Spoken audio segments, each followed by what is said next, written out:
जय हिंद दोस्तों। आज हम लोग देखते हैं कि ट्रांसफार्मर टेस्ट कितने प्रकार का होते हैं। तो उम्मीद है कि आप लोग पीछे वीडियो देख लिए होंगे। अगर आप नहीं देखे हैं तब जाकर देख लीजिए।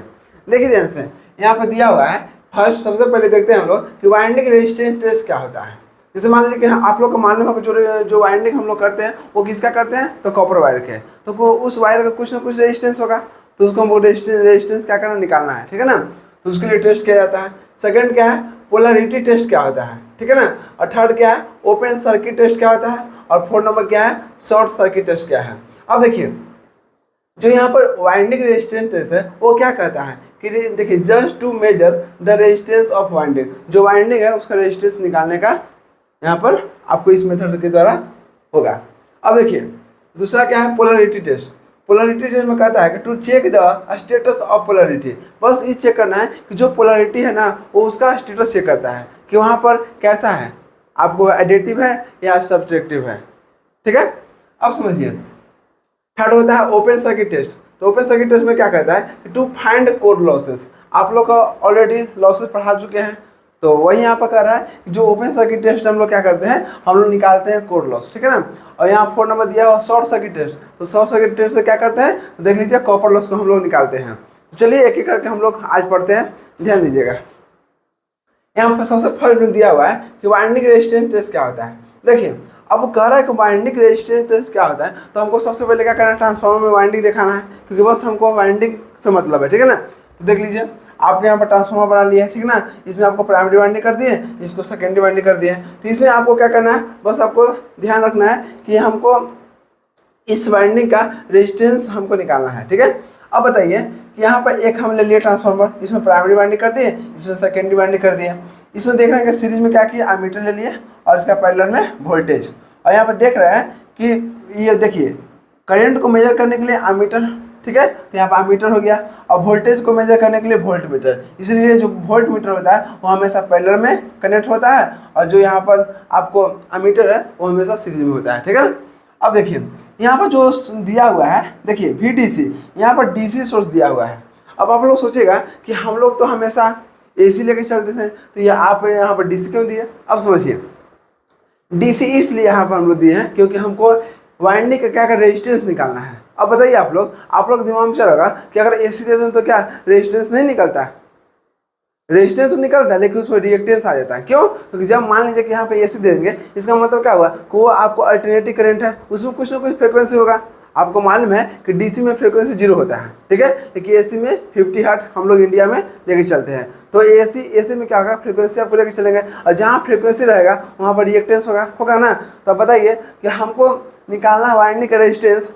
अब अगर मान लीजिए कि AC ले लेंगे तो उसमें क्या होगा बताइए, इम्पीडेंस बराबर क्या होता है, रेजिस्टेंस प्लस रिएक्टेंस, दोनों हो जाएगा।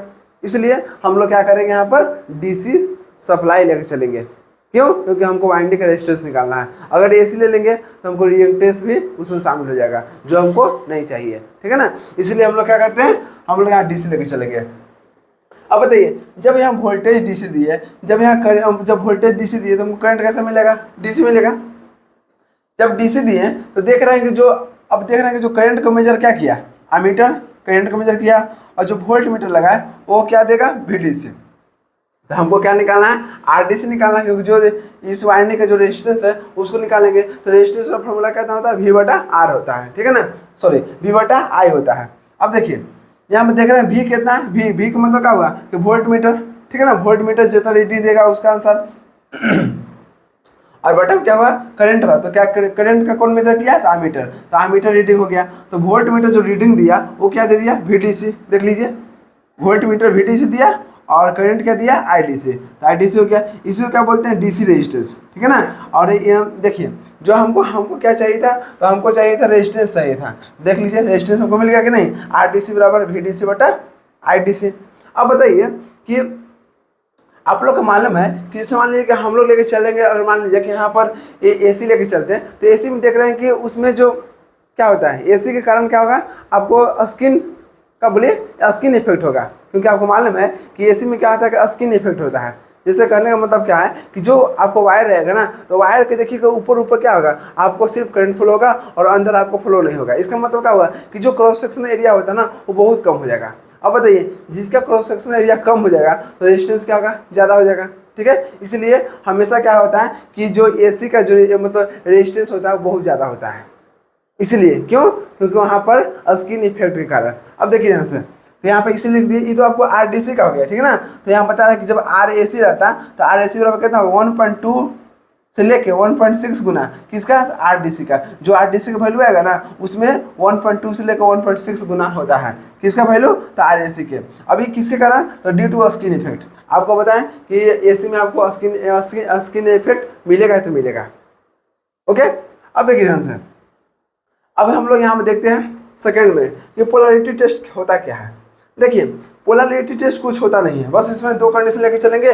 बस देखिए आपको मालूम है कि जैसे यहाँ पर देखे हैं कि जो यहाँ पर ट्रांसफार्मर दिया हुआ है प्राइमरी और सेकेंडरी, ठीक है। तो देख रहे हैं यहाँ पर कि जो यहाँ पर इंड्यूस EMF आया, यहाँ पर से सेकेंडरी साइड इंड्यूस EMF आया, ठीक है। तो यहाँ पर देख रहे हैं कि यहाँ पर डॉट दिया हुआ है, ठीक है, यहाँ पर डॉट दिया हुआ है। तो क्या ट्रांसफार्मर सच में डॉट रहता है? नहीं। हम लोग डॉट क्यों देते हैं, डॉट इसलिए देते हैं क्योंकि आपको पोलैरिटी पता चले, जो ऊपर क्या है हमको और नीचे क्या होगा।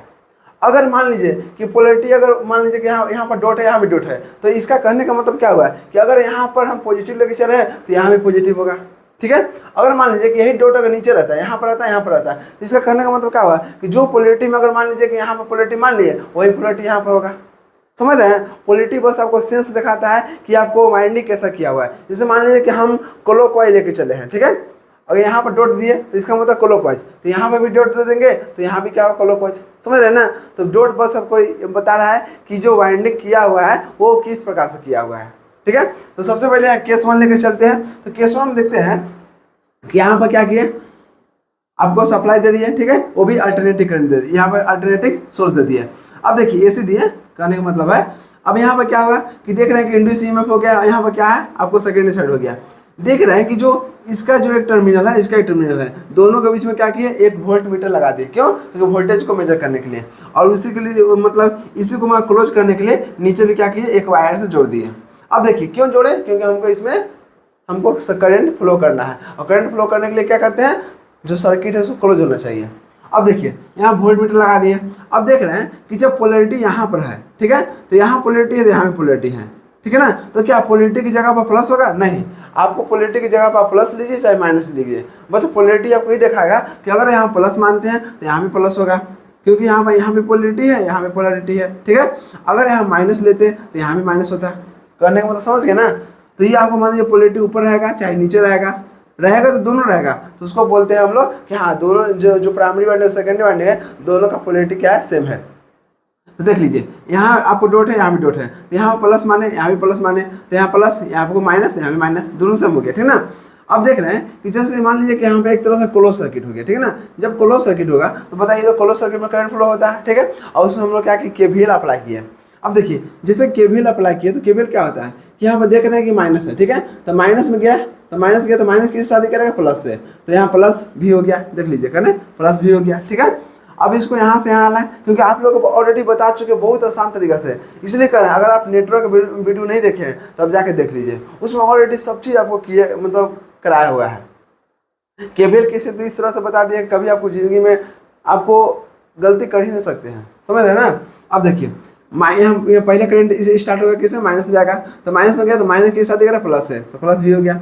अब वही करंट यहाँ आएगा, देख रहा है कि जो E2 है, E2 को पहले क्या मिला, इसको प्लस मिला, तो प्लस किस साथ करेगा, माइनस है, तो माइनस हो गया, माइनस E2 हो गया, ठीक। अब वही करंट यहाँ पर आएगा, तो पहले किस में एंटर करेगा, माइनस में, तो माइनस किस साथ करेगा, प्लस से, तो प्लस में प्लस E1 हो गया, ठीक है, इज इक्वल टू 0, क्योंकि अब हमको कुछ वोल्टेज नहीं मिल रहा है। अब हमको देखिए कि V बराबर कितना हो गया, E1 को उधर भेज दीजिए, तो यहाँ माइनस था यहाँ प्लस में हो गया, और ये प्लस में था ये माइनस में हो गया। तो देख रहे हैं कि जो यहाँ वोल्टेज है ना वो क्या हो रहा है कि एक दूसरे से मतलब E2 माइनस E1 हो रहा है, मतलब एक दूसरे घट रहा है। ये जरूरी नहीं है, अगर मान लीजिए कि अगर यहाँ पोलैरिटी माइनस लेके चलते, ठीक है, यहाँ भी माइनस लेके चलते, तो यहाँ प्लस हो जाए, यहाँ प्लस होता है, तो यहाँ पर क्या होता है, हमको यहाँ मिल जाता V बराबर E1 माइनस E2, समझ रहे हैं ना। अगर पोलैरिटी हम चेंज कर देते तो यहाँ पर हमको E1 माइनस E2 मिलता है, लेकिन उससे हमको मतलब नहीं, बस ये देखना है कि आपस में घट रहा है कि नहीं, तो जी घट रहा है। अगर यहाँ पोलैरिटी प्लस प्लस लेके चले, यहाँ माइनस माइनस लेके चले, तो हमको मिल रहा है E2 माइनस E1। अगर यहाँ पर माइनस माइनस लेके चलते और यहाँ पर प्लस प्लस लेके चलते तो हमको मिल जाता है E1 माइनस E2। तो एक्चुअली क्या हो रहा है कि हमको जो इंड्यूस EMF है वो आपस में घट रहा है। जब घट रहा है इसका मतलब क्या होगा बताइए, तो घट रहा है तो उसको क्या बोलते हैं, सबट्रैक्टिव पोलैरिटी, ठीक ना। यहाँ पर जो पोलैरिटी है वो आपस में क्या हो रहा है, घट रहा है। अब देखिए जब घट रहा है तो क्या होगा, वोल्ट मीटर रीडिंग दिया, ये वोल्ट मीटर रीडिंग दिया कि जो आपका जो वैल्यू मिला ना वो आपको E1 E2 और वोल्टेज से क्या है, तीनों से क्या है, कम है, ठीक है ना। क्योंकि मान लीजिए कि E2 में से E1 घटेगा तो बहुत वैल्यू कम मिलेगा, तो जो वैल्यू मिलेगा ना वोल्टेज रीडिंग, ये आपको जो मतलब वोल्टेज रीडिंग करके देगा तो वो हमेशा E1 E2 और V से तीनों से कम होगा, ठीक है ना। अब समझिए, अब देखते हैं हम लोग कि जब मान लीजिए कि यहाँ पर E2 है, सपोर्ट है, देखिए यहाँ पर E2 माइनस E1 है, ठीक है। अगर E2 हमको बड़ा रहेगा, ध्यान दीजिएगा, अगर E2 बड़ा है E1 से, E2 बड़ा करने का मतलब क्या हुआ कि इस साइड आपको बड़ा है, इस साइड छोटा है, तो देख रहे हैं कि जो वोल्टेज ये कम है, ठीक है, क्योंकि यहाँ पे दे दिया E1 से बड़ा E2 है। इसका मतलब क्या हुआ कि बड़ा वोल्टेज है, छोटा वोल्टेज है, तो छोटा वोल्टेज से अगर बड़ा वोल्टेज में जाते हैं तो क्या होता है, स्टेप अप होता है, इसीलिए इसको क्या बोलते हैं, स्टेप अप ट्रांसफार्मर, ठीक है। अब समझिए, अभी हम देख रहे हैं कि जब हमको E2 बड़ा है, जैसे मान लीजिए कि बड़ा है, ठीक है, ये आपको 10 हो गया और E1 मान लीजिए 5 हो गया, तो 10 में से 5 गया तो 5 बचा, तो 5 कैसा है, पॉजिटिव कि नेगेटिव, तो पॉजिटिव, इसलिए जो वोल्टेज यहाँ वोल्टेज रीडिंग देगा वो कैसा देगा, पॉजिटिव देगा। जब पॉजिटिव होगा तो आपको बता दिए कि जो स्टेप अप ट्रांसफॉर्मर होगा, क्यों, क्योंकि यहाँ पे E2 ज़्यादा है, इस साइड का सेकेंडरी साइड का जो वोल्टेज है वो बहुत ज़्यादा है, इसका कम है, तो कम से ज़्यादा जाते हैं तो स्टेप अप होता है। अब देखिए, अब हम देखते हैं कि जो E2 है उसको छोटा मान लेते हैं, तो E2 मान लीजिए कि यहाँ पर दो कंडीशन आ रहा था, जैसे मान लीजिए आप लोग को पता है ना अभी हम कि अगर मान लीजिए कि पोलैरिटी हम चेंज करते हैं तो हम अभी पोलैरिटी प्लस दिए तो हमको ये वाला मिला, अगर यहाँ माइनस देते हैं यहाँ पर तो हमको पोलैरिटी क्या होता है, E1 माइनस E2 हो जाता है। तो यहाँ पर दोनों कंडीशन लेके चल रहे हैं। अगर मान लीजिए कि E2 छोटा है E1 से, E2 छोटा करने का मतलब क्या होगा बताइए, तो कि E2 हमको यहाँ पर छोटा है, ठीक है, और E1 बड़ा है, तो बताइए कि जब ये बड़ा है, ये छोटा है, तो ये मान लीजिए कि 10 है, E1 हमको 10 दे दिया और E2 कितना दे दिया, 5 दे दिया, तो 10 में से 5 गया तो कितना बचा, 5, वो भी कैसा वैल्यू, तो निगेटिव, तो यहाँ निगेटिव वैल्यू होगा, ठीक है ना। तो जो वोल्टेज रीडिंग देगा निगेटिव। अब निगेटिव कहने का मतलब क्या होगा, इसे देख रहे हैं कि जो हमको E1 का वैल्यू ज़्यादा है, तो E1 का वैल्यू ज़्यादा है, E का वैल्यू कम है, तो E ज़्यादा है कम है, तो ज़्यादा से कम जा रहा है, इसका मतलब क्या हुआ कि डाउन हो रहा है, तो स्टेप डाउन हो गया, इसी को क्या बोलते हैं, स्टेप डाउन ट्रांसफार्मर, समझ गए। तो बस आपको पोलैरिटी यही बताता है कि जो हमको जो ट्रांसफार्मर है वो क्या स्टेप अप हो रहा है कि स्टेप डाउन हो रहा है, ठीक है ना। अगर मान लीजिए कि आपको नहीं पता चला, सपोर्टेड कि आपको ट्रांसफार्मर नहीं बताएगा कि पोलैरिटी क्या है, तो यहाँ पे इस टेस्ट का मतलब इस टेस्ट का उपयोग करके हम लोग पोलैरिटी पता कर सकते हैं, ठीक है ना।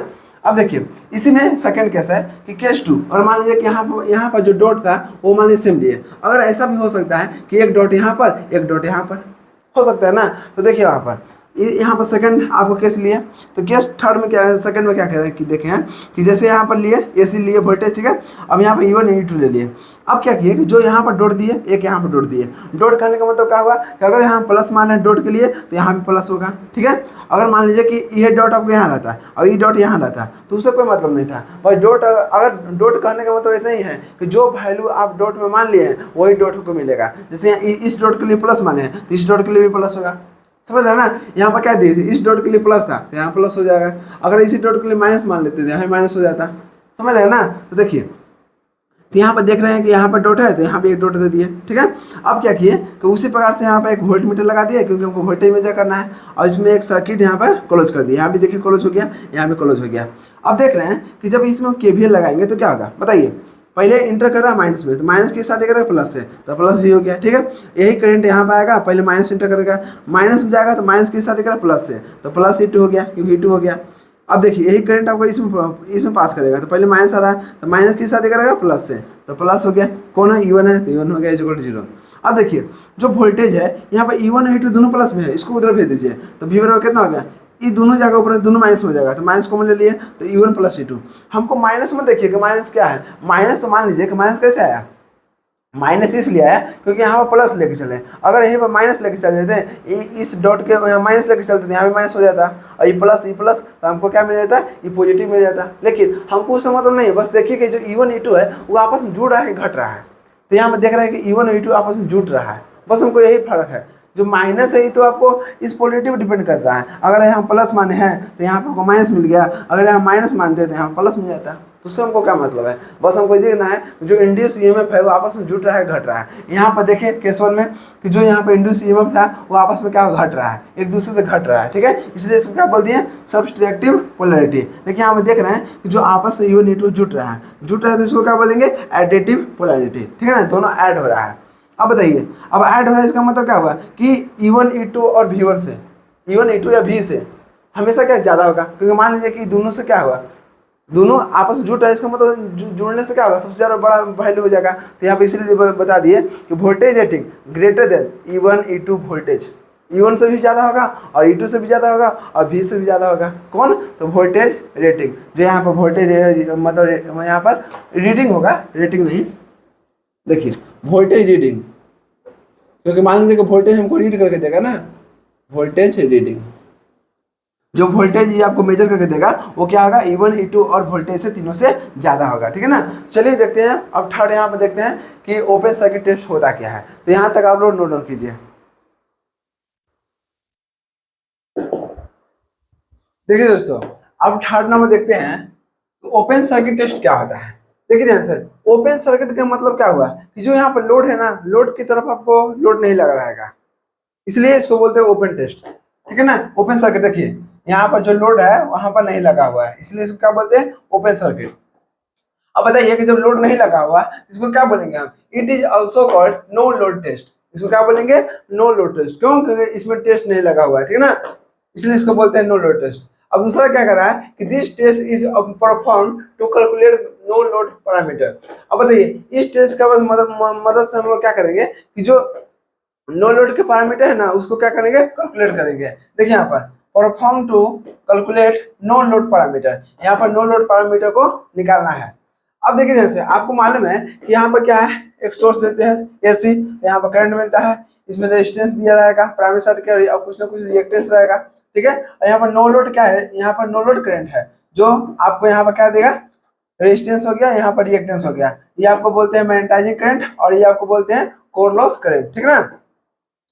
अब देखिए यहाँ पर इंड्यूस ईएमएफ हुआ, यहाँ पर सेकेंडरी साइड इंड्यूस ईएमएफ हुआ, इसमें क्या R2 है, X2 है, यहाँ पर ओपन सर्किट है। अब बताइए कि जब यहाँ पर हम सर्किट ओपन रख रहे हैं, हमको लोड नहीं लगा रहे हैं, तो क्या करंट मिलेगा? नहीं मिलेगा। क्यों? क्योंकि इसमें यहाँ पर जो सर्किट है वो क्लोज नहीं है, इसलिए I2 का वैल्यू जीरो हो गया। अब बताइए जब I2 का वैल्यू जीरो होगा तो I2 ट्रेस का वैल्यू कितना आएगा बताइए, तो I2 ट्रेस का वैल्यू कितना होता है, I2 बटा ए होगा, और I2 का वैल्यू जीरो है तो जीरो बटा ए तो बराबर जीरो हो गया। ठीक है ना।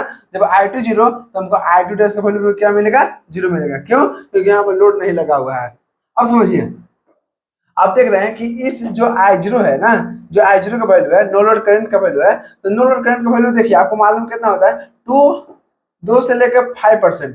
किसका? तो फुल लोड करंट का। कहने का मतलब है कि जब लोड नहीं लगेगा, जिस मान लीजिए लोड नहीं लगा, ठीक है, और ट्रांसफार्मर को हम लोग क्या किया, ऑपरेट कर दिए, तो जो वहां पर लॉस कुछ ना कुछ लॉस होगा। ठीक है। तो यहाँ पर लॉस हम लोग कितना होगा, 2 से 5%। जैसे मान लीजिए कि हमको रेटेड करंट कितना 100 दिया है, ठीक है, 100 एम्पियर, तो जो अगर मान लीजिए कि लोड नहीं लगा ट्रांसफार्मर में, तो वहां पर सिर्फ 2 से 5 एम्पियर खर्चा होगा। जैसे मान लीजिए कि क्यों क्यों इतना कम हो रहा है, इसलिए क्योंकि यहाँ कोई मूविंग पार्ट नहीं है। जब मूविंग पार्ट नहीं है इसलिए आपको जब लोड नहीं लगाएंगे फिर भी यहाँ पर करंट बहुत कम से कम होगा, 2 से 5% बहुत कम है 100 के कंपेरिजन में। उसी प्रकार से अगर मान लीजिए, इसलिए इसका जो ट्रांसफार्मर का जो एफिशिएंसी होता है ना बहुत हाई होता है। क्यों? क्योंकि लॉस इसमें बहुत कम होता है। अब बताइए जैसे मान लीजिए कि हम लोग पढ़ेंगे मशीन, तो मशीन पढ़ेंगे तो उसमें क्या होता है, मूवी पार्ट होता है। ठीक है ना। तो उसमें मान लीजिए बिना लोड के भी अगर वहां पर लगाएंगे ना, तो उसमें आपको ये नहीं सुनने को मिलेगा कि 2 से 5% हमको वहां पर लॉस मिलेगा, बहुत ज्यादा वहां पर लॉस मिलेगा। क्यों? क्योंकि उसमें फ्रिक्शन लॉस होगा, विंडिंग लॉस होगा, समझ रहे ना, तो बहुत सारा वहां पर लॉस होता है। जैसे मान लीजिए कि आप साइकिल चलाते हैं, ठीक है, आप स्टैंड पर साइकिल खड़ा कर दीजिए, जब स्टैंड पर साइकिल खड़ा करके आप पैडल घुमाइएगा ना, उसमें कोई हमारे स्टैंड पर खड़ा किए तो क्या हुआ, वहां पर लोड लगा नहीं, स्टैंड पर खड़ा करके आप उसको घुमा रहे हैं, तो घुमा रहे हैं तो ऐसा नहीं है कि आपको एनर्जी खपत नहीं हो रहा है, एनर्जी कुछ ना कुछ खपत हो रहा है लेकिन ज्यादा नहीं हो रहा है। ठीक है ना। अब बताइए इसे अब स्टैंड से नीचे उतार दिए साइकिल, ठीक है, अब रोड पर हम क्या कर चला रहे हैं, तो वहां पर क्या होगा कि फ्रिक्शन लॉस लग रहा है। अब जब फ्रिक्शन लॉस लग रहा है तो पेंडल में हमको ज्यादा क्या करना है, एनर्जी देना पड़ रहा है। कहने का मतलब क्या हुआ कि वहां पर हमको देख रहे हैं कि वहां पर एक तरह से मूविंग पार्ट है, पेंडल जो है वो क्या है, मूविंग पार्ट है, तो वहां पर हम मूव कर रहे हैं, अगर कोई नहीं बैठा फिर भी वहां कुछ ना कुछ एनर्जी खपत होगा लेकिन ज्यादा नहीं होगा। अब बताइए जिसे मान लीजिए मोबाइल चार्जर हम लोग चार्ज करते हैं, ठीक है, तो चार्जर में क्या होता है, आपको मालूम है कि चार्जर में भी क्या ट्रांसफॉर्मर होता है। क्यों? तो बताइए 240 वोल्ट से, समझिए 240 वोल्ट से हमको डायरेक्ट कन्वर्ट कर देते हैं, समझ रहे ना, लो वोल्टेज में। लो वोल्टेज करने के लिए क्या करेंगे, ट्रांसफॉर्मर लगाएंगे, वो भी कैसा, तो स्टेप डाउन। तो बताइए कि जब वहां पर ट्रांसफॉर्मर हम वहां पर लगा दिए तो एक तरह से देखिए तो जो अगर बिना मोबाइल चार्ज किए हुए, ठीक है, और मान लीजिए कि हम चार्जर लगा दिए, उसमें मोबाइल में नहीं खुश है, ठीक है। जब मोबाइल हम चार्ज पे नहीं लगाए तो देख रहे हैं कि उसमें कुछ ना कुछ लॉस होगा, लेकिन अगर चार्ज लगा देंगे तो आपको उससे तुलना में और ज्यादा लॉस होगा, समझ रहे हैं ना। लेकिन ऐसा कुछ नहीं है, अगर मान लीजिए मोबाइल चार्ज नहीं लगाए तो उसमें कुछ ना कुछ लॉस जरूर होगा, क्योंकि ट्रांसफार्मर है, वो भी 2 से 5%, उससे बेसी नहीं। जितना करंट रहेगा फुल ना, उसका 2 से 5%। तो अगर मान लीजिए कि यहाँ पर 100 एम्पियर मार रहे हैं तो 100 एम्पियर में से वहाँ 2 या 5% आपको खपत होगा, अगर लोड नहीं लगाएंगे तब, ठीक है ना। लेकिन मशीन में आपको इससे बहुत ज्यादा लॉस होगा, क्यों? क्योंकि उसमें मूवी पार्ट है। ओके, अब समझिए, इसीलिए जो I0 का वैल्यू है वो 2 से 5% होता है, किसका? आई फुल या आई रेटेड, उसी को क्या बोलते हैं? आई रेटेड या फुल। आप लोग का पीछे वीडियो में बताए थे।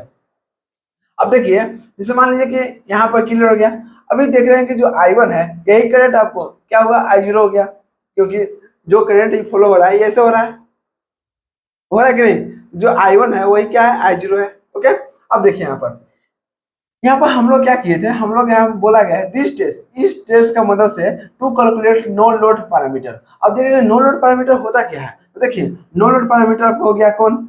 इन नो लोड करंट हो गया, IC हो गया, IM हो गया, RC हो गया, JXM हो गया, ठीक है ना। तो ये सब क्या है? आपको नो लोड पैरामीटर हो गया। तो इसी को हमको क्या करना, लगाना है। अब बताइए, अब यहाँ पे देखिए, इसको कंडक्ट करने के लिए क्या करेंगे, मान लीजिए ओपन, यहाँ पे ओपन सर्किट टेस्ट है, उसको कंडक्ट करने के लिए हम क्या करेंगे? रेटेड वोल्टेज लेके चलेंगे, रेटेड वोल्टेज पर। अब आप लोग बोलिएगा कि रेटेड वोल्टेज क्यों? बोलिए, रेटेड वोल्टेज क्यों? इसका कंडक्ट करने के लिए हमको रेटेड वोल्टेज क्यों चाहिए? इसलिए क्योंकि आपको मालूम है कि जब हम लोड नहीं लगाए तो हमको क्या मिलेगा? हम यहाँ पर वोल्टेज दिए तो इसे करंट मिलेगा, करंट फ्लो होगा। आपको फर्स्ट करंट फ्लो होने से क्या होगा? आपको जाएगा प्राइमरी वाइंडिंग में, प्राइमरी वाइंडिंग में जाएगा तो वहाँ पर क्या होगा? टर्न और करंट मिलेगा तो फ्लक्स मिलेगा, उसके अलावा कुछ मिलेगा नहीं। अगर लोड नहीं लगाएंगे तो हमको सिर्फ क्या मिलेगा? मेन फ्लक्स मिलेगा। अब बताइए, मेन फ्लक्स किस पर डिपेंड करता है? तो वोल्टेज और फ्रीक्वेंसी पर। क्यों? क्योंकि फ्लक्स कांस्टेंट होता है कब? जब V/F रेशियो कांस्टेंट होगा। तो देख लीजिए यहाँ पर दिए हुए हैं, किधर गया? देख लीजिए, शायद यहाँ पर नहीं लिखे क्या? हाँ देखिए, यहाँ पर जो फाइव डायरेक्टली प्रोसेसर कितना होता है? V/F होता है। तो V क्या है? V आपको देख रहे हैं कि यहाँ पर हमको रेटेड वोल्टेज लेके जाए, सबसे ज्यादा वोल्टेज लेंगे, जो फुल लोड वोल्टेज है वही लेके चलेंगे। क्यों? अब बताइए, जब यहाँ पर इसको फुल लेके चलेंगे तो फ्रीक्वेंसी में फुल लेना पड़ेगा। क्यों? और मान लीजिए कि इसको ज्यादा ले लेंगे, इसको कम लेंगे, तो हमको जो भी फ्लक्स हमेशा कांस्टेंट मिलता है कांस्टेंट नहीं मिलेगा। इसलिए अगर वोल्टेज हम रेटेड ले रहे हैं तो हमको फ्रीक्वेंसी भी क्या लेना पड़ेगा? रेटेड ले लेना पड़ेगा, ठीक है। अब देखिए, जब ये यहाँ पर फुल फुल यहाँ पर क्या फुल वोल्टेज लेके चलेंगे, ये भी आपको फुल फ्रीक्वेंसी लेके चलेंगे, तो जो ये आपको फ्लक्स बनेगा वो भी कैसा बनेगा? फुल बनेगा, ठीक है ना।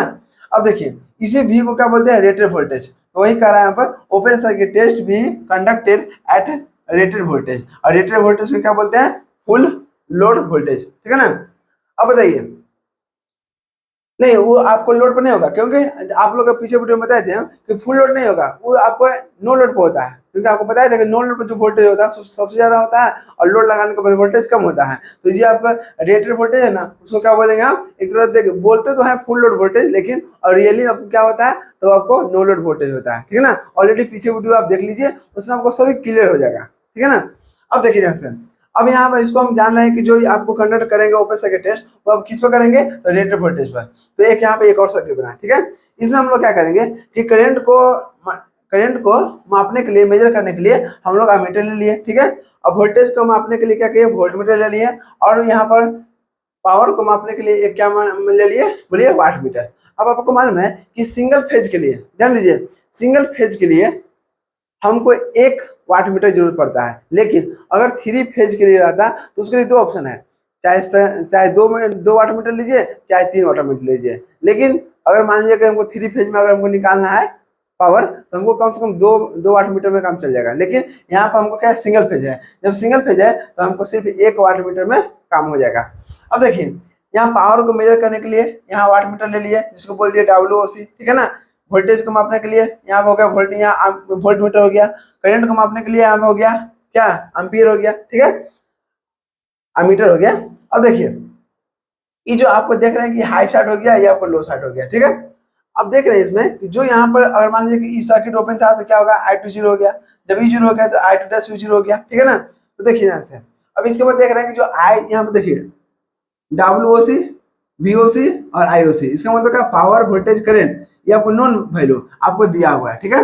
अब देखिए ध्यान से, जो यहाँ पर ओपन सर्किट यहाँ पर जो मान रहे हैं, जो वोल्टेज हम, अब आप लोग दिमाग में चलेगा कि जो आप लोग दिमाग में सोच रहे होंगे कि जो हम आपको नो लोड यहाँ पर क्या करेंगे, ध्यान दीजिएगा, जो आपको यहाँ पर ओपन सर्किट टेस्ट किधर करेंगे, आपको लो से लो सेट करेंगे या हाई सेट करेंगे। कहने का मतलब क्या हुआ कि लो, यहाँ पर लो वोल्टेज सेट करेंगे या हाई वोल्टेज सेट करेंगे, किधर करेंगे।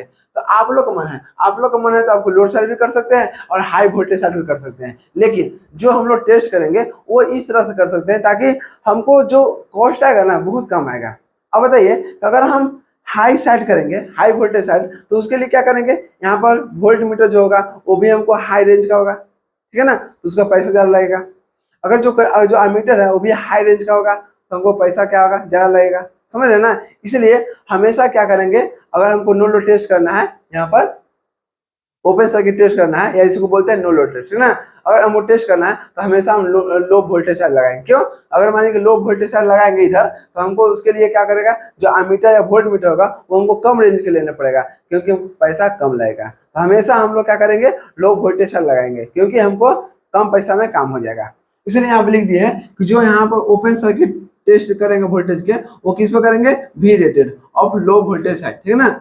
अब देखिए, अब देख रहे हैं यहाँ पर क्या हुआ कि जो ये आपको R1 और X1 का जो वैल्यू है ना, वो आपको क्या है, बोले कि नो, यहाँ पर देखिए नो लोड जो करंट है वो आपको 2 से 5% है, बहुत कम है। तो यहाँ पर क्या करेंगे, इसका जो पैरामीटर है ना, यहाँ जो R1 देखिए, I1 ही क्या है, I0 है, तो हम I1 की जगह पर क्या करेंगे, I0 भी लिख सकते हैं, क्योंकि यहाँ पर जो I1 है वही क्या है, I0 है, क्योंकि यहाँ पर दोनों क्या है, नो लोड करंट है। तो देख रहे हैं कि जो अगर मान लीजिए कि I0 का वैल्यू को कम है, ठीक है, बहुत कम है, 2 से 5% है, तो ये जो आपको रेजिस्टेंस और इंडक्टर है इसको क्या करेंगे, हम निगलेक्ट कर देंगे, क्या करेंगे, निगलेक्ट कर देंगे, क्योंकि इसका जो करंट है बहुत कम है। अब समझिए, अब यहाँ हम देख रहे हैं कि इसके इसके अक्रॉस हम पावर देख रहे हैं, तो पावर क्या होता है, VI cos फाई, क्योंकि cos फाई का मतलब का क्या होगा कि एक्टिव पावर है, ठीक है ना। हमेशा हम लोग एक्टिव पावर का बात करेंगे यहाँ पर। अब देखिए यहाँ से, अब यहाँ पर एक फेजर डायग्राम बना है, यहाँ पर देख रहे हैं कि जो फ्लक्स होता है, ऑलरेडी आप लोग बता चुके हैं कि जो फ्लक्स क्या होता है, इसको रेफरेंस मानते हैं, ठीक है ना। इसमें मैग्नेटाइजिंग करंट हो गया, ऊपर क्या होता है, कोर, यहाँ पर कोर लॉस करंट हो गया, दोनों को मिलाएंगे तो क्या मिलेगा, देखिए IC प्लस I मिलेगा तो I0 हो गया, तो I0 हो गया, ठीक है। और यहाँ पर देख रहे हैं वोल्टेज और करंट के बीच में हमको मिल गया I0, ठीक है ना। अब देखिए जो यहाँ पर E1 है, E1 को क्या बोलेंगे, V0, V0 करेंगे मतलब क्या होगा, वोल्टेज ओपन सर्किट, और इसको क्या बोलेंगे, V1। और यहाँ पे देखिए जो यहाँ पर करंट है I0, इसको बोलते हैं I0C। मतलब कहने का मतलब क्या हुआ कि जो करंट है वो ओपन सर्किट है, जो करंट है ओपन सर्किट हो गया, किसको बोले, तो नो लोड करंट के। अब देखिए, अब यहाँ पर मान लीजिए कि हम पावर देख रहे हैं, ठीक है, जब पावर निकालेंगे, सब देखिए पावर निकालेंगे तो पावर में क्या होगा, VI cos फाई हो गया। अगर हमको cos फाई निकालना होगा तो क्या करेंगे, ये जो वैल्यू निकालना है उसके लिए क्या करेंगे, दोनों को हमको इधर भेज देंगे, तो यहाँ पर पावर बटा VI हो गया, ठीक है। अब सेकंड देखते हैं, जब हमको निकालना IC निकालना है, एज निकालना है, कोर कोर क्या करना है, कोर करंट निकालना है, कोर लॉस करंट निकालना होगा, तो कोर लॉस करंट के लिए क्या करना पड़ेगा बताइए। तो इसके इसके का एक फाइव बना हुआ है, तो फाइव बना इसके एंगल में, तो क्या होगा, कॉस हो जाएगा। तो देखिए I0C क्यों, हम देख रहे हैं कि ओपन सर्किट है, तो ये ओपन सर्किट हो गया, ठीक है ना। अब इसके साथ क्या एंगल बना है, तो कॉस I0 हो गया, ठीक। अब देखिए, अब थर्ड नंबर है कि हमको निकालना है मैग्नेटाइजिंग करंट। जब मैग्नेटाइजिंग करंट निकालना है IM इज इक्वल टू क्या होगा, I ओपन सर्किट, और यहाँ पर साइन लगाया, क्यों, क्योंकि इसके अक्रॉस हमको एंगल नहीं है, जिसके जिसके अक्रॉस एंगल नहीं रहता है उसके अक्रॉस क्या करते हैं, साइन लगाते हैं, साइन लगा दिए, ठीक है। फोन नंबर क्या कर रहा है, जब मान लीजिए हमको RC निकालना है, RC क्या है, तो RC आपको देख रहे हैं यहाँ पर कोर, यहाँ पर क्या है, देखिए कोर लॉस रेजिस्टेंस है, ठीक है ना, कोर का क्या है, रेजिस्टेंस है। तो यहाँ पर RC निकालना है, तो RC निकालने के लिए क्या करेंगे, इसके अक्रॉस वोल्टेज बटा करंट, तो वोल्टेज क्या है आपको, V0 है, ओपन सर्किट, तो V ओपन सर्किट बटा इसके अक्रॉस जो करंट क्या है, IC है, तो IC हो गया। अब देख रहे हैं कि जो V ओपन सर्किट है ऊपर हो गया, और IC का वैल्यू हम दे दिया I open circuit cos phi 0, देख लीजिए हो गया ना। अब हमको निकालना है XM निकालना है, तो XM कहाँ है, यहाँ पर है, मैग्नेटाइजिंग करंट हो गया। तो मैग्नेटाइजिंग करंट को निकालने के लिए क्या करेंगे, इसके अक्रॉस वोल्टेज और इसके अक्रॉस करंट, देख रहे हैं कि इसके अक्रॉस वोल्टेज कितना है, तो यहाँ आपको V ओपन सर्किट है, तो V ओपन सर्किट हो गया, बटा इसके अक्रॉस के आपको निकालना, करंट निकालना, तो IM हो गया, IM हो गया। अब देखिए इसके अक्रॉस वोल्टेज था V ओपन सर्किट बटा IM का वैल्यू देखिए यहाँ पर दिया हुआ है I open circuit sin phi 0, हो गया ना, देख लीजिए। छठा क्या है, अब देख रहे हैं कि जो यहाँ पर ओपन सर्किट टेस्ट यहाँ पर है, वो भी पावर है, तो ये पावर में क्या होता है, यहाँ पर देखना लॉस होगा, ठीक ना। तो आई स्क्वायर, ध्यान दीजिएगा, जो लॉस क्या होता है, आई स्क्वायर आर होता ना है। अब देखिए जब पावर ले लेंगे ओपन सर्किट के, यहाँ पर हम निकाल रहे हैं लॉस, तो क्या होगा, आई स्क्वायर आर ले लिए, ठीक है, वो भी किसका, तो कोर में, तो कोर में ही लॉस होगा, प्लस आई स्क्वायर, देखिए आई जीरो का होल स्क्वायर आर वन हो गया। अब आई जीरो क्या है, आई जीरो को नो लोड करंट हो गया, ठीक ना, तो नो लोड करंट हो गया, इसका होल स्क्वायर आर वन। अब बताइए कि इसी को हम क्या किए, यहाँ पर निगलेक्ट करके चले, देखिए आई जीरो का वैल्यू बहुत कम था, इसलिए इसको निगलेक्ट कर दिए। जब निगलेक्ट कर देंगे तो यहाँ पर क्या होगा, ये आपको खत्म हो जाएगा, तो जब खत्म हो जाएगा तो क्या बचा, इसी इसी को यहाँ पर लिख दिए, ठीक है, इज इक्वल टू, ये कितना बच गया, इतना बच गया, इज इक्वल टू। अब देख रहे हैं कि आपको क्या है, कोर में लॉस है, तो कोर किसका बनाया जाता है बताइए, कोर किसका बनाया जाता है, फेरोमैग्नेटिक मटेरियल का, और फेरोमैग्नेटिक मटेरियल में सबसे ज्यादा मात्रा किसका होता है बताइए, बोलिए ना, आयरन का होता है, इसलिए इसको क्या बोलते हैं, आयरन लॉस बोलते हैं।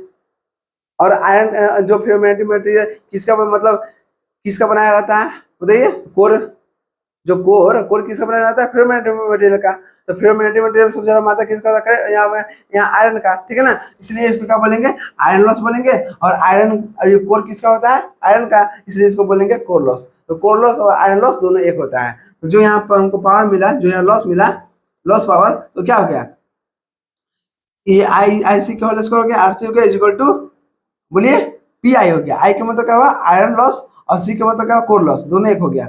अब देख रहे हैं इसी को क्या बोलेंगे, सी से कोर लॉस और आई से iron loss, is equal to I C का होल स्क्वायर आर सी, ये हमको क्या मिल गया,